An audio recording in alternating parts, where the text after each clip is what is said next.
Deal.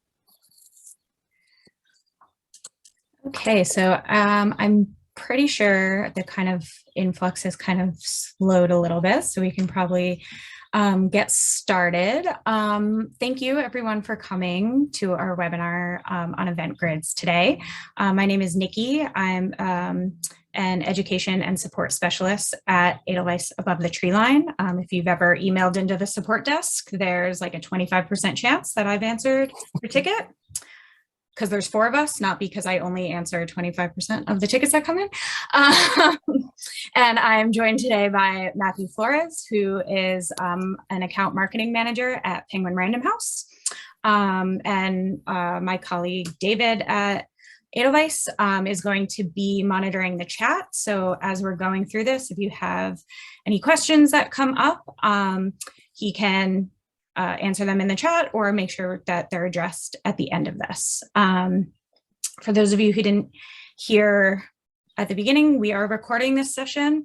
So if there's anything you missed, you want to go back later and check out, you'll be able to do that. So let me start sharing my screen here. It's been 2 years and I still have trouble sharing it. Same.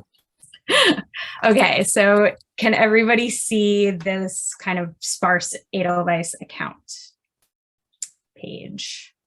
I'm going to assume that's yes. Cool.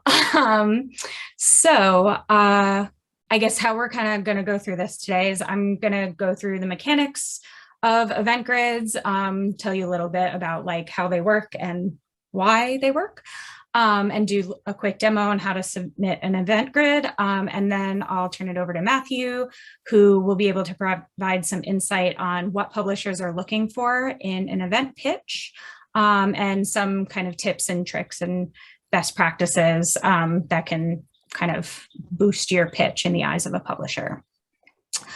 So let's see. So first off, I guess, what are event grids? I guess before we get started with the actual demo. Event grids are a way for publishers to show a list of the authors they plan to send on tour each season. A lot of times the grids will actually go up before the catalogs do. So it's something that is planned pretty far in advance by marketing and publicity departments at publishing houses. And they take event pitches from stores, libraries, and other organizations to decide where to send their authors. Why we have event grids on Edelweiss at all, they provide a way for you to increase your sale. Oh, sorry, not just on Edelweiss. Why have events at all? You're not used to having events. Events are a way for you to be able to increase your sales or circulation. They can help raise awareness about a particular book, author, or topic, and they can help you as a store or library maintain a solid relationship with publishers.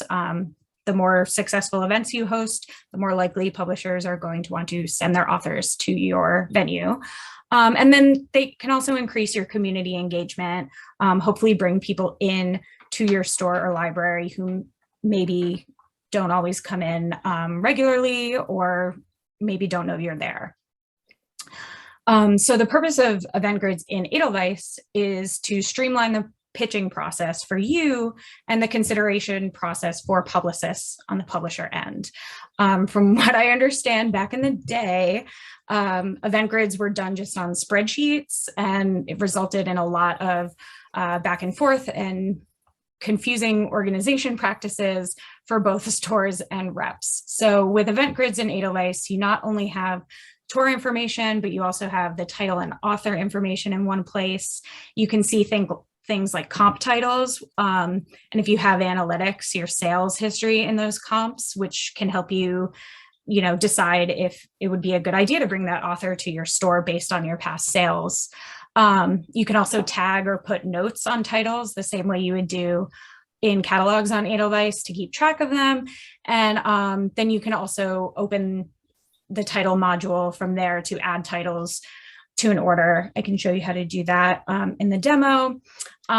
So just everything in one place. And then it definitely helps, I think, on the publicist end to have all that in one place as well. So back to our Edelweiss screen here. Your event grids tab, everyone's going to have the event grids tab visible on their account. One thing to keep in mind is that unlike other parts of Edelweiss, like catalogs and DRCs and things like that, event grids are relatively locked down.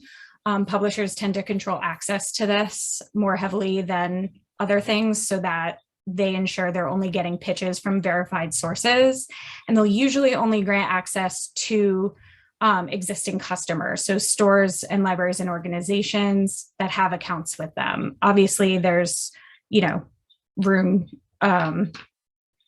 there's a, can't think of the word. There's exceptions to that rule, but I think for stores especially, it's usually for stores that have accounts with these publishers. And another thing too is that they are granted on an individual basis, not by account organization. So if you have multiple people at your store or library who handle events, you'll need to get access for each of them. It doesn't work like some other things where you grant one person access and everybody else in the store also has access. So if you go to your event grids tab here and you're not seeing anything, it says 0 over here for all of these categories, nothing showing up here. That means you haven't been granted access to a grid. And additionally, if you're seeing different numbers from a colleague, it either means you have access that they don't, or they have access that you don't. And you can email your sales rep, who will either be able to grant you access to the grid, or they can forward that along to their publicity departments and make sure that whoever needs access can get access. So my advice, if you don't have access, is to email your rep, the email of your events coordinator and possibly your buyer to have access, and then they should be able to take it from there. So really, when we talk about event grids, we are talking about bids. You want to tell the publisher why they should send their author to your venue. So for example, if you're in a metro area with a larger concentration of stores closer together, why should the author come to your store and not the other store down the street? So Matthew will get into this more, but publishers want to see excitement for a book or author. If you or your staff or customers love this author, say that in your pitch. They also want to see your plans for the event in terms of expected attendance, expected sales, things like whether it's going to be ticketed, if it's virtual, and if it is, how you're coordinating that, etc.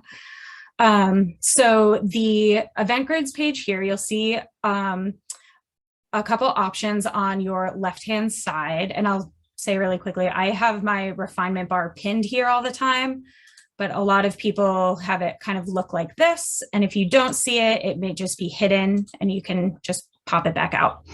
But you'll see these options here for open and unsubmitted, open and submitted, and archived event grids. Archived grids are going to be older, where the due date has passed. So if you want to find an older grid that you submitted like a year ago, it's probably going to be in there. When you're going through grids, the thing with the access to grids too is once you have access to a publisher's grids, you have access to any forthcoming grids. So they'll keep sending, you'll keep getting access to them.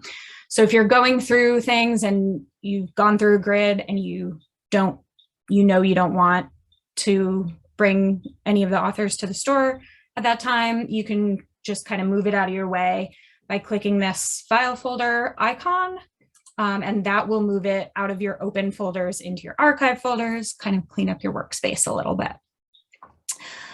Okay, so, you also have the option too, if you want to see if you have access or if you have a lot of things in one folder you want to kind of refine, you can see the publishers here that are showing up in these different folders, and you can refine that way. And that's a good way too to check if you're seeing this list of imprints and you're not seeing a specific one there, that probably means you don't have access to that one and should reach out to your rep. So then here, the organization of this is that you can see the grid name, which will usually include the publisher name or imprint and the season. So these are Penguin Young Readers tours for fall 2022. You can see when the grids were posted, that's this created date. And then the due date is when you should have your grids submitted by in order to ensure that they are considered by the publicists. So that's kind of the most important date there. On the right here, you can see the number of titles that are in the grid. Those would be the books that the author is touring to promote. The author might obviously usually might have more books than that, but these are the titles that are the upcoming ones. And then these are the requests that you have put in so far, so you can kind of keep track of your progress there as you're working on it. And then for these ones, since we're in open unsubmitted, you'll see that no request has been submitted there. So if we enter this event grid, you'll see that it looks a lot like a catalog. The main difference here is that instead of the order field on the right-hand side, there's tour information. Oh, and I'll say quickly too, same thing with ordering. You're only going to be able to see the tour information if you're in this full screen mode. If you're in like a 2-column view or a list mode, that's not going to show up. So if you're wondering where that information is, there's a good chance you might be in a different view mode. So if you're in the full screen mode, you can see the tour information over here. It'll show who is expected, who they're sending on tour. So for, certain books, for this book here about waterfowl, it's a children's book. So there's an author and an illustrator. The tour is for the author. So that might be a good thing to check if there's multiple authors on a book. We have their name pronunciation, pronouns. Their locations are usually where they're planning on sending the author. So there might be a lot of, they might have entered the like major cities there. And then their hometown, the author's hometown will be listed there. That would be a good thing to take note of too, because if your store happens to be close to an author's hometown, that gives you a connection with that author, and that can definitely boost your pitch and make it more likely that the author will want to go there, first of all, and that the publisher will send them there. And then any comments by the publisher will be here. So you'll notice these ones show where they're planning on sending the author for in-person appearances and then virtual appearances elsewhere. So when you see all that information, you can click this coffee cup or mug icon to make a request. And that brings up this request profile, which looks kind of like a DRC request profile, but a couple different things. And the first field here is going to be your general event profile. So here you're going to want to include information about your store, the size of your store, location, who you are as a store, successful events you've had in the past, different venues that are at your disposal, things like that. And for this field, that will stick with the rest of your pitches once you make one request. So once we finish this request and save it, this part will show up for all the other requests too, so you don't have to rewrite that every time. For the request for this title section, you want to include why you'd be excited to host this event for this author and this book in particular. And then any, specific details about the event that aren't covered in your general event profile. So kind of your plans for the event. So if you're planning an offsite event, whether it's going to be in person or virtual, and if it's virtual, what format you're using for that, if you're using Zoom or if you're using another video medium for that. And things like whether you would require a book a book purchase to attend, whether it would be ticketed, that type of thing is important for publicists to see. And here you want to kind of be as clear and concise as you can. Basically just why they should come to your store. I'm just going to write a sample one here so that we can save it, but obviously you should have more information than what's in this example. The next section is going to be your expected attendance and just the total number of people or a range based on past events that you've had or sales of this author. So I don't know, let's say 50 to 75 sounds good. And then your sales, and this number can, obviously differ depending on the event. If you're requiring a book sale to come to the event, the expectation would be the same number. But if it's just an open event, it's probably more likely the sales will be a little less than what the attendance is going to be. And for sales, you're just going to want to include the total number. You don't need to break it out by, if it's both an in-person and virtual event, you don't need to say that like, I'm planning on selling 25 in person and 50 shipped titles. You can just put in the full number. And then your location, where your store is located, or the venue you want to have the event, wherever that's located. I can't spell where I'm from. I happen to be here. So once you're done with that, you're just going to want to save it. And you can see it showed up here under this book, and you can click to edit it if you need. And you can see too, for your next request, if you click this mug, your general event profile is here again. I would recommend saving this somewhere just in case it accidentally gets deleted, because if it gets deleted for one, it gets deleted for all of them. And if you have, the perfect wording for it, it might be hard to recreate. So from there, we can also see on the left here that we have one request entered there now.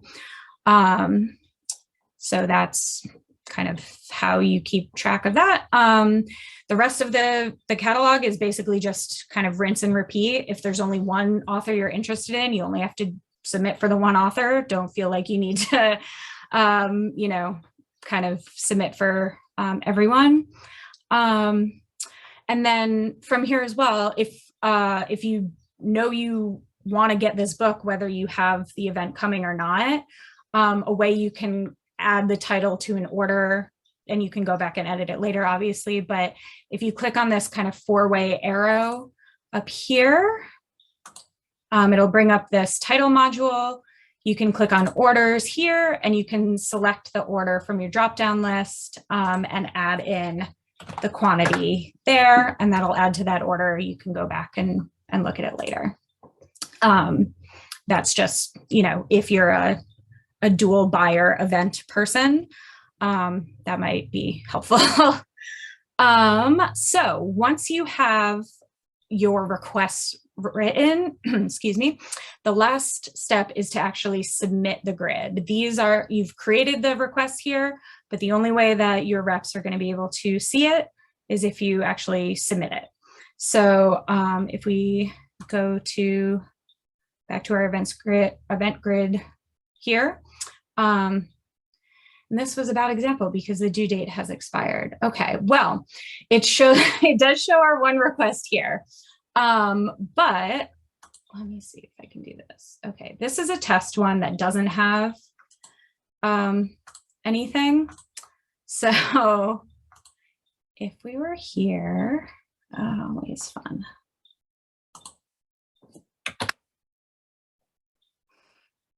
Well, please. Okay, cool. So if we're done with the grid here, once you have everything set, you're done with it, you're ready to send it to the publicist, hit the submit button here, and that will send it. It'll ask if you want to request it. That'll send it to your open submitted folder over here. So actually, maybe that was a good example, because since the due dates have passed for these, that you can't submit requests anymore. If you're going through and you're like, I don't know how to, there's no submit button for this, there's a good chance the due date has passed, and they're no longer taking submissions. If you hit the submit button by accident, though, like I just kind of did, you can go to your open and submit it folder, and click unsubmit. That'll bring you back, that'll move it back to your open unsubmitted folder, and you can make changes if you need to there. And then if it is in your open submitted folder, you're done with it. You don't need to make any changes. If you want to clean things, and if the due date has passed, if you want to clean things up, you can hit this archive icon. It'll move into this archived folder and clear up your space. Also, if you hit that button by accident, you can go into your archived folder and put them back.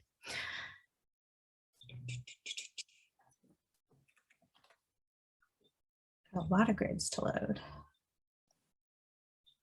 Nikki, while this is loading, yeah, if I missed the due date for an event grid submission, am I able to download the request I did make into like an Excel sheet? Yeah, that's a really good question. So we'll go back here, since that was being annoying and not loading, to our grid. And these, this icon here, it's kind of a cloud with a down arrow, will export the grid to a spreadsheet. So if you click that, you can just see that. Yep. So that'll show up here in your downloads folder on your computer. And we'll have, are you able to see that? The Excel file, or okay. It'll have, you know, the information from the grids, and then it'll have your specific request over here if you need to send that directly to the publicist. So missing the event date or the submission due date, it's not the end of the world. Especially if you've already written in some requests, you can easily download those and send them for Penguin Random House to me and my team. And we'll make sure that the publicists see them. So, you know, I know there's a lot of authors, a lot of tours, a lot of titles. It may be, you know, you do a dozen requests, but then it's a busy weekend, you forget to hit submit. You can still go back and download and give those to us the next week or something like that as a worst case scenario. Yeah, cool. And of course, you know, I'm sure different publishers too have different kind of hard deadlines and where they'll allow wiggle room for, but it's always worth doing it because that way at least there's a chance your bid will be considered. So back here, if you accidentally archived an event grid, you can bring it back. You would want to select the one you accidentally archived and click Restore Selected over here. And then those will move back wherever they belong. So if one was submitted, it'll show up here. If there was an unsubmitted one, it'll show up here. If it's in the submitted, again, just click Unsubmit. It'll go back to your open unsubmitted folder and you can make edits to it that way. Yeah, so that was kind of my quick little demo on how to use event grids. If you do ever have questions, you can always reach us at support@abovethetreeline.com, or if you click the question mark on the top right of your Edelweiss screen, it'll bring you to our help page. Just select your role, and if you scroll down, event grids for booksellers are right here. So we have kind of step-by-step how-to guides, instructions for using the grids, and some videos too, if that would be helpful. So I'm going to turn it over to Matthew now to talk more about like publisher expectations and Should I stop sharing my screen? Real fast before you do. Oh, sure. Go ahead. Sorry, there was one of the participants asked if you could show example of some of the best practices for from a store from submitting these grids. So Well, sorry to interject. No, that's perfect. I think feel free to interject with questions because I can talk forever about event grids, and I don't want to bore you with information you may not need. So if you have questions like this, put them in the chat, interrupt us.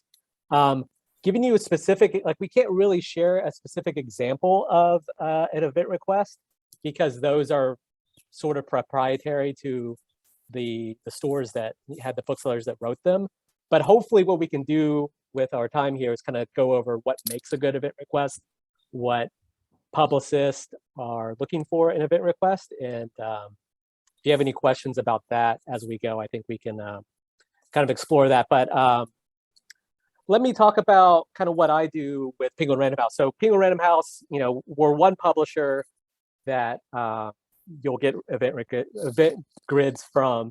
So what I am saying kind of really applies specifically to Penguin Random House, and I can kind of make it more general where I think it may apply to other houses, but really I can only speak for Penguin Random House. Quickly, you know, I was an event person at Book People down in Austin, Texas, for a few years, doing the event grids. And then I was the event person at one of the event people at Literati Bookstore in Ann Arbor, Michigan for a few years doing event grids there. So I do have a few years experience doing the event grids from the bookseller side.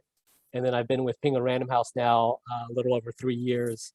So now I have the experience of doing it on the other side, on the publisher side. Penguin Random House, so when we do event grids 3 times a year for the fall season, the spring season, and the summer season. Those get posted way far in advance of the actual season. So we just completed fall 2022 about a month ago. Currently, the publicity groups are looking over those requests and planning their tours of the fall. The timetable that publicists plan their tours varies author to author, publicity group to publicity group. Some authors want to know months and months in advance where they're going. Some author campaigns, some author tours are done a little bit later on in the process. So there's not really a great time frame of when you will hear back about author requests, because it's very much based on conversations with the author in the publicity groups. But we do event grids 3 times a year. We just finished up fall 2022. We will be putting up spring 2023 in I think about a month or so. We're working on it right now, and because there's so many people at Penguin Random House, we have so many publishers, so many imprints. It's a bit of a process to get up to the point of knowing, oh, which authors from Viking are we going to tour? Which authors from Knopf are we going to go? So we're having these conversations now about what authors they will, because it's not every author on a given list. So not every title from the spring 2023 list is going to be on the event grid. But there is some selections that we have conversations with the publicity directors on which authors they want to tour, whether in-person events or virtual events. So we will be having those discussions now for spring 2023, and then posting those grids for y'all to see in the next month or so, I think. But that's the beginning of the whole process. I primarily on the in the kind of the bigger structure of Penguin Random House, I primarily work on the Penguin adult side. So the Penguin adult side is a group of imprints. The Penguin Publishing Group is a group of imprints that are like Penguin Press, Viking, Riverhead, Berkeley, Dutton. It's a bunch, and then some of the client titles as well, some of the client publishers. There are other members of the same team that I work on that handle like the Knopf Doubleday list, and the Knopf Doubleday publishers, as well as the Random House Crown publishers. It's just how internally we divide things. And we also have someone on our team that primarily works with the children's groups, the young readers. And so the grids that we looked at as an example were worked on by one of my colleagues who assembled those and put those together for the children's groups. So we put them up, and we tend to try to leave them up online and available for you guys to review for about 3 to 4 weeks. We were giving a little bit more, we were trying to give like a month or so during the height of the pandemic just to have a little bit more time. But generally we aim for about 3 to 4 weeks that they're available for you to review, write request, and submit during that time. And we all know everyone, especially booksellers, especially as like we get closer to the fall, everyone's super busy. So we do want to try to give you as much time as possible. So we will send out an email to everyone that has event grid access for Penguin Random House when they are posted, and then we try to send reminders. That's a big, massive email. So some of that may go to your spam folders. I don't know how Google or Microsoft Outlook sorts those, but we send those emails out, letting y'all know that they're up and they're live. And you can that day start filling out event requests and submitting right away. So you may pull up the Penguin list and look at all the titles there, find the titles that make a lot of sense for you and your store and your community, fill them out, submit them. You're done with Penguin.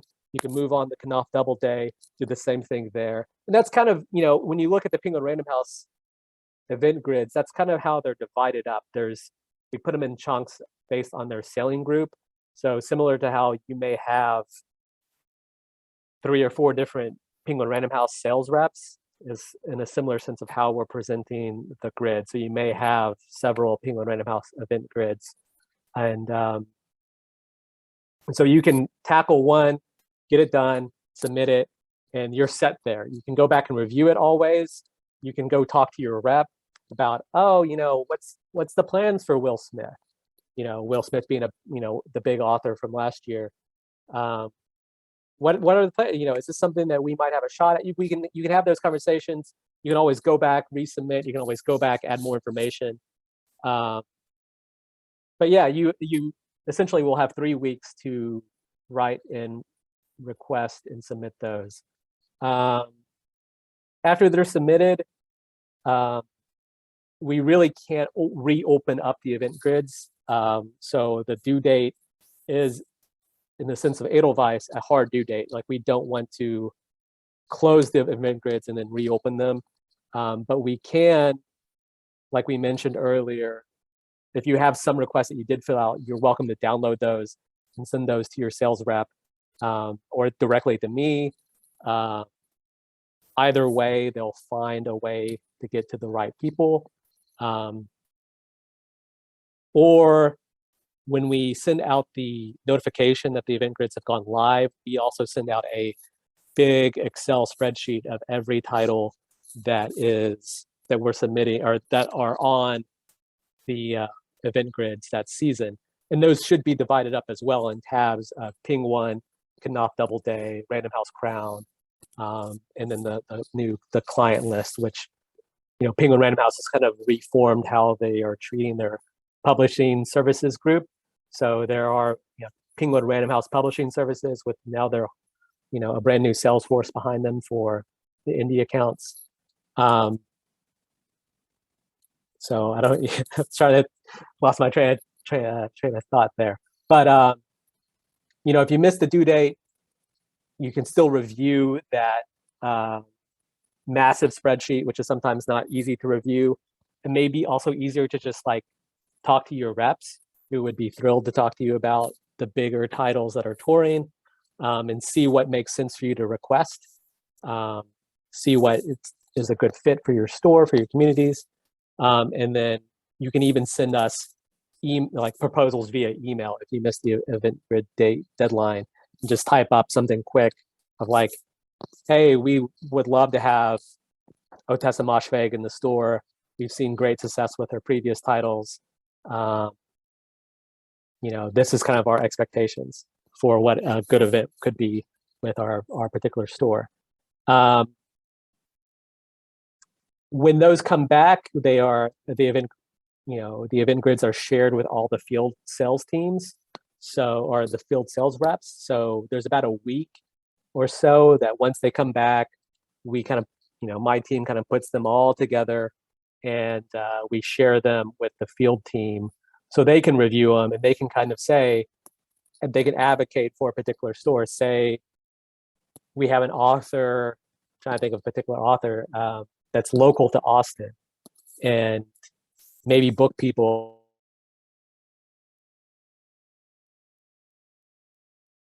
which is like one of the bigger indies in Austin, submitted a bit rep, can go in, and there's a column that we can, there's a column that's made there where the rep can say, hey, I just want to highlight this for the publicist. So-and-so author lives in Austin, Texas, has a big community there already. We really highly recommend you consider booking an event with Book People because of this local connection. Just an extra kind of emphasis, just an extra kind of reminder to the publicist that that connection exists. So the sales team, the field team gets a chance to review those requests before they go over to publicity. So that's about a week, and then they send them back to us, our team, and then we send them out to the publicity groups. So it's about, after the event grids close, it's about a 2-week time period before the publicist will even have a chance to see them on most occasions. At that point, about 2 weeks later, the publicist will start reviewing those event requests. And for some authors, they'll be, will be involved more in kind of shaping the tour. There's big authors that will want to go to multiple cities. And sometimes it's a very difficult decision on, especially cities like Brooklyn that have multiple really solid event bookstores and event opportunities here in Brooklyn. Some of those hard decisions have to be made. Our group, the account marketing group that I'm a part of, because we work across all the imprints at Penguin Random House, we can kind of say, it's like, oh, well, just kind of throwing out examples here for Brooklyn, just because, I live in Brooklyn, so it's kind of like top of mind. But, Greenlight Bookstore got an event with Elif Bottoman. Maybe let's consider sending Otessa Moshfegh to Center for Fiction, since we just did an event. That's, it's trying to spread the love as much as possible with some of our authors and what makes the most sense. So that's kind of where our team gets involved, is that we do have a bit of a more, I don't know, not over top look, but we see all the event requests, whereas the Viking team will only see the Viking request. The Riverhead team will only see the Riverhead request. Our team will see kind of all of them, including the Knopf Double Days. And so we can kind of help coordinate that. I suppose we should talk about, so that's, I kind of, wanted to demystify the event grid process, kind of how long it takes to set up, where it goes after you submit, and how long before the publicists actually see the event request versus how long it takes them to set up this, a tour.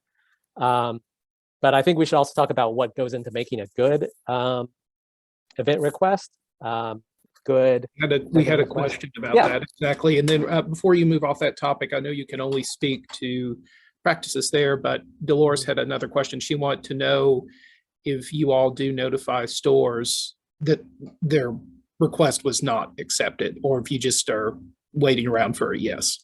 Yeah, it's mostly, oftentimes we will not contact stores when the request did not go through.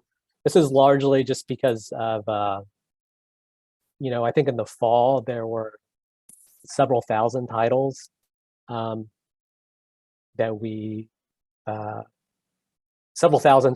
were up, that we're touring for, and on top of that, several thousand of requests. So Celeste Ng may have 100 requests that come in, and we're not currently able to let, if say Celeste Ng does 20 events, we're currently not able to let 80 stores know that that they were going with a different store, or that we would look at other opportunities in the future. That said, if you are very curious about your event request, particularly for authors you're really excited for, or local authors or authors that have some connection to your community, you can always email me, Laura Fawn, who's my boss and handles the Random House list, or Hal, who is my colleague, who handles Canal Doubleday. There's a bunch of names that you may not remember after this call, which I don't expect you to remember all of our names, but you can always email your rep, and your rep will put us in touch. But if you're ever curious, it's like, oh, I wrote a really thoughtful, really good request for Celeste Ng. I wonder if I am being considered for an event. Email us. Email us. We will let you know. Sometimes those are, the tours are still being figured out. So we may not have an answer right away. But if we do, if we can see a good, if the tour is already fully booked, or if it's taking shape, we can let you know what your chances are. Or if there's like, hey, we're so sorry we can't fit in an event with your store at this time. However, we know you're super interested in Celeste, as just an example. We know you're super interested in Celeste. If there's any other additional opportunities to come up with her schedule, we will let you know, and you'll be on a short list for additional opportunities. Sometimes those do happen, like the author realizes that they love touring, or their availability opens up, and there are some times where we try to get more events in. And other times it's like, well, we know you're super excited for the hardcover release, maybe we put you at the top of the list for the paperback release. So those kind of things. Well, so while we can't give answers to every single event request that didn't get chosen for an event, we can do follow-ups via email, especially for authors that you all are super interested in. I would just add too, I used to do events at a Boston area store, but not one of the bigger stores. So the amount of events that we got accepted for was, compared to some other places that have larger venues, relatively minimal.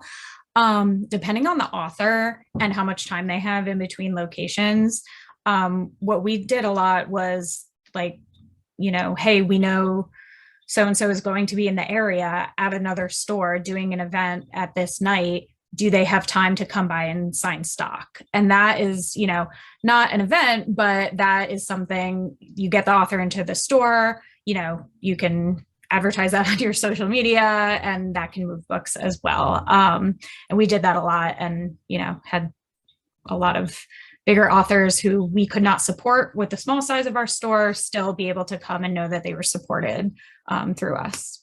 Yeah, that honestly is sometimes really helpful, because putting on an actual event requires a lot of work. It requires a lot of time and labor. Whereas sometimes, well, we couldn't make an actual event fit into the schedule here, but if there's opportunity for the author to come by a signed stock, then you get the bonus of having the signed stock, some cool photos or moments for social media. So you get some of the benefits of having an event, signed stock, marketing material with the author, posing with the book inside your stores, without the labor and cost and headaches sometimes of organizing, facilitating an event. So those are worthwhile experiences. Is there any other questions, or should I kind of keep going with talk about event requests? We hadn't had any others come in so far. I was doing just a quick survey. There was one I was able to take care of in chat. Okay. So if you saw some activity there, that was me. Okay. So for the actual event request, which is kind of like the crucial bit, we should start off with what an Outlook profile should look like. So there's two parts of the event request. Well, three parts actually, if we're talking about the expected attendance, expected sales. So we'll kind of like, and Nikki talked about this a little bit earlier.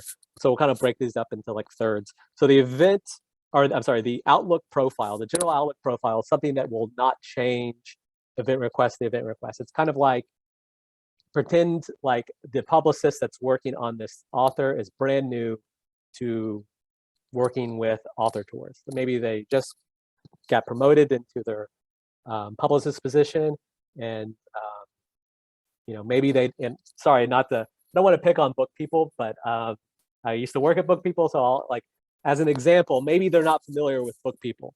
So the Outlook profile is, the space for you to describe what your store is, generally to a publicist who may not have heard or be familiar with your store.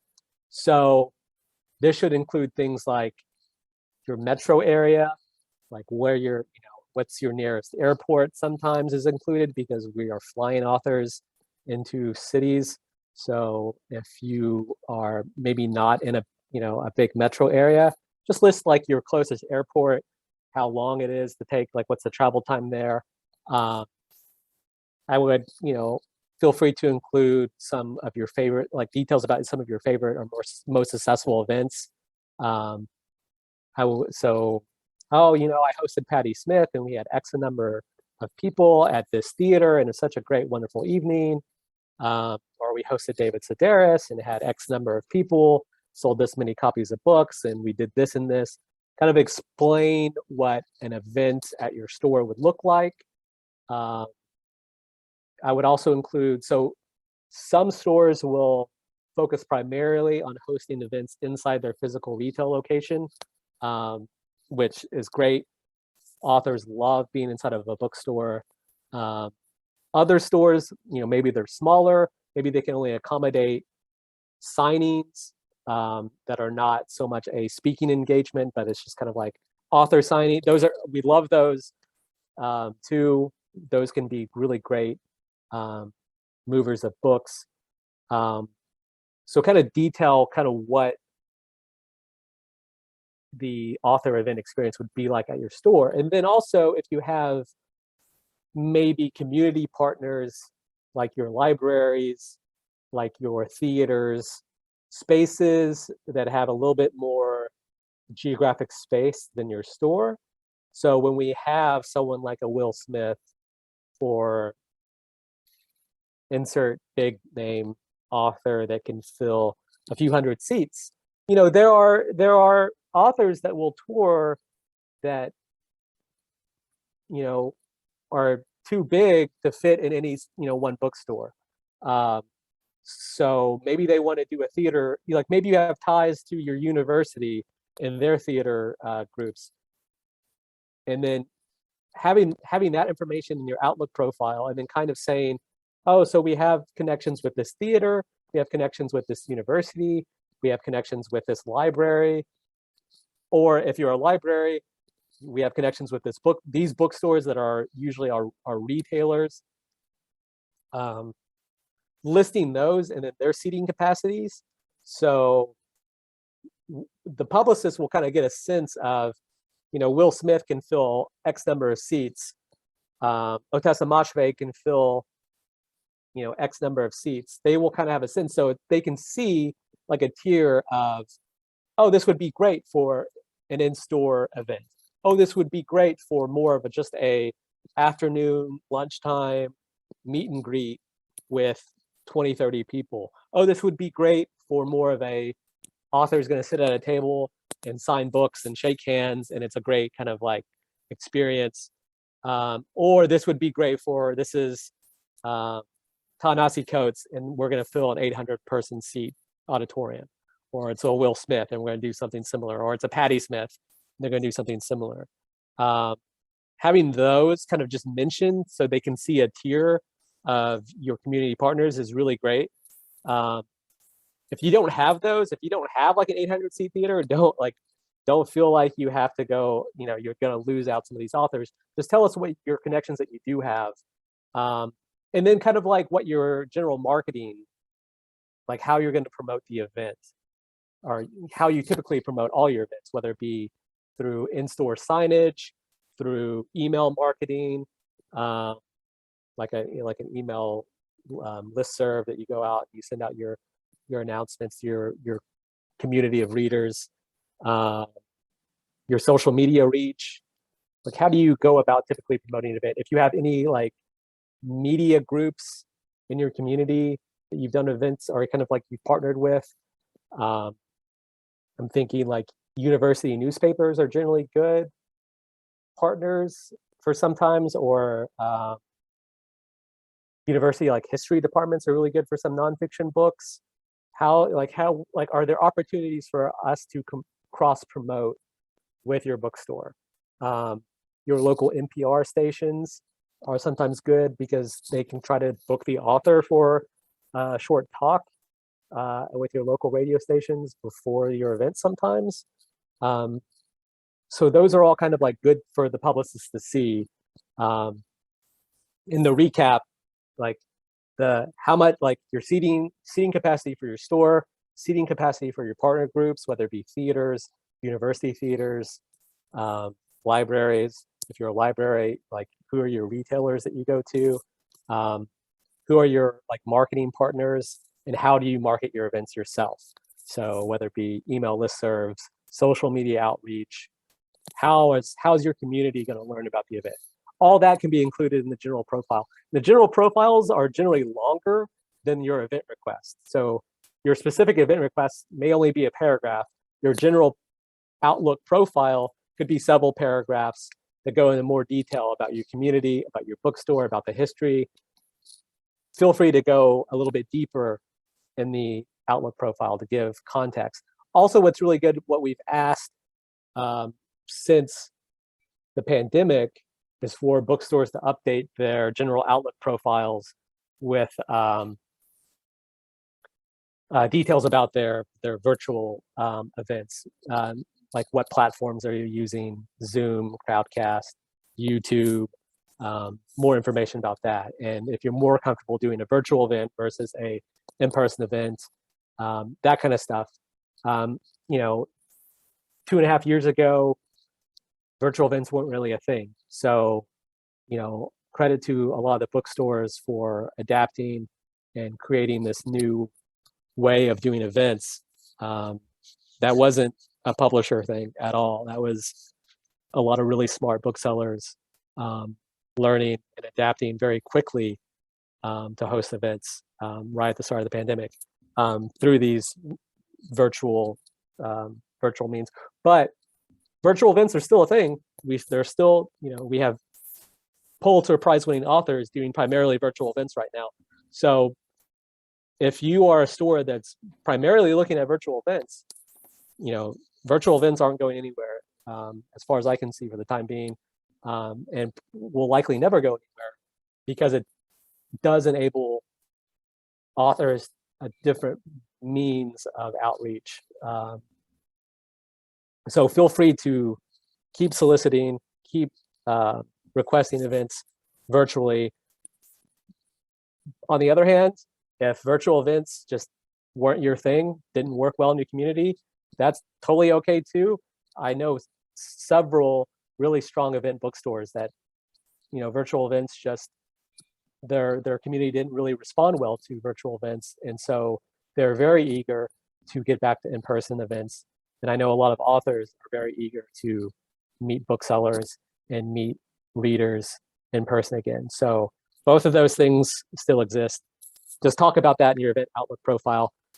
For the specific event request, I did have a question yeah. there. You don't mind. One came in later, and you touched on some things I think that may be helpful, but it was for a new store that doesn't have a past record of events. What would be something good to include in the general update? Yeah, you touched on media partnerships, but if you are at a newly open store, what are some alternatives that you can do to having a past record of events to draw on? Yeah, I think if you're a new store, I would feel like if I was if I was the event coordinator at a new bookstore, what I would do is I would contact my rep and I'd be like, hey, I am very interested in doing events soon. Who do I need to talk to about getting authors from Penguin Random House? And email, whether it be your Penguin rep or your Knopf rep, email them and say, hey, say just that. Who do I need to talk to about events? And they will put you in touch with me, Laura, Hal, and we will talk and we will we might send you, we have this like questionnaire that we send out to new bookstores just to kind of get a sense of like, oh, who, you know, like where are you at in terms of, you know, both your bookstore, like physically, where are you at, but also like where are you at in terms of like what you want to do for events. Like, do you want to host a big Will Smith event, or do you want to host your local author for more intimate, personal signings? Like, what is, you know, the vibe of your store right now, and how can we get you there, and how can we match you with the best authors to fit your store? We will send you this questionnaire that kind of seems a little informal sometimes, but it is very helpful for our team to kind of like assess, and then don't like ask us to like talk to you one-on-one, and we will put you on a call with me or Laura or Hal, sometimes all three of us, sometimes maybe one or two of us, just depending on who's available when, but we will talk to you one-on-one and sometimes me and your, you know, your reps, we will talk to you on a Zoom call, on the telephone, whatever you're comfortable with, and kind of like work through what makes most sense, but for your store. So if you don't have a strong record of events, or if you're totally brand new and you have no events, that would be what I would do, is just contact us, set up a call, talk to us one-on-one, and we can figure out what, you know, what you should be putting into an event request or an Outlook profile or something, so the publicist gets to know. Because eventually, you know, I am not talking with Will Smith about his tour or Otessa Moshfegh. The publicist is, but the publicist needs to have the right information about your store to present in those conversations with the authors. And what we will do on our side is work with you to get the best information, the most useful information that the publicist, you know, that the publicist will need, and for those conversations with the authors and the editors and the agents about the bookstore tours. So yeah, that's what I would do. Jump in with it, just because we're almost to our scheduled time. I think Matthew, if you have any like kind of, I don't know, last tips, or if anyone has any like super pressing questions that we didn't go through, we can do that super quickly. Yeah, I would just say, yeah, if you have questions, like let me know. But for the actual event request, I would say be concise. Publicists are reading sometimes dozens and dozens of event requests, so don't worry about being the most creative, the most, you know, writing this beautiful event request that's multi-paragraphs long. Say, you know, we love this author. If you have booksellers that are super excited, maybe wrote Indie Next reviews for a particular title, include those. Say like, you know, oh, you know, Matt Flores at Book People love this book. We, you know, wrote Indie Next reviews. You can include that, but I wouldn't go so deep into how much you love a book, other than, you know, maybe a sentence or two, but really get into your plan for how you envision the event, your marketing, how you would promote it on social media, like for the specific event. If it's a history book, talk about, you know, potential partners with like a history department, or ways to cross promote is always interesting. If it's a local author, talk about like, oh, you know, so-and-so is from Austin, Texas. We think we could have a great turnout. If you've done events with that author before, be sure to mention those, especially if they're pretty successful events. Oftentimes, if you're in a university town, you have an author that has connections to the university. Like Austin has a really like great writers program. Literati up in Michigan at Ann Arbor, the University of Michigan has a great writers program. Say it's like, hey, we think that like so-and-so went to the MFA program here. We would try to partner with the MFA program to have someone in conversation with them for the event, to cross promote, to get current students out to come see the author. But those kind of, like your marketing plans, your ways of you would promote the book, those details are a little bit more important and relevant for the publicist than how much, you know, having bookseller enthusiasm is super important.